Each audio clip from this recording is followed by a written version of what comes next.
ID note பண்ணிக்கோங்க.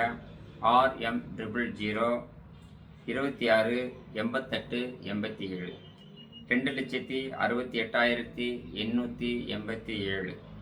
பொண்ணு MSc முடிச்சிருக்காங்க, 25 வயசு, ப்ரைவேட்டில் ஒரு 15,000 சம்பளம் வாங்குறாங்க. ஹஸ்த நட்சத்திரம், கன்னி ராசி. இவங்க திருநெல்வேலியில் சிவந்திப்பட்டியில் இருக்கிறாங்க.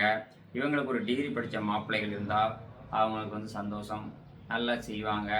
இவங்களுக்கு ஒரு நல்ல மருமகன் அமையதுக்கு வாழ்த்துக்கள். நன்றி.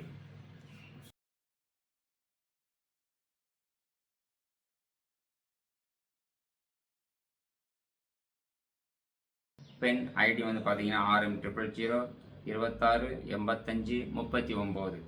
அதாவது 2,68,539. எம்காம் படித்த பொண்ணு, 22 வயது ஆகுது. இவங்க ரேவதி நட்சத்திரம், மீன ராசி, தென்காசி மாவட்டம், சங்கரன் கோவில். இவங்களுக்கு ஒரு டிகிரி படித்த மணமார் விட்டார் தொடர்பு கொள்ளலாம். நன்றி.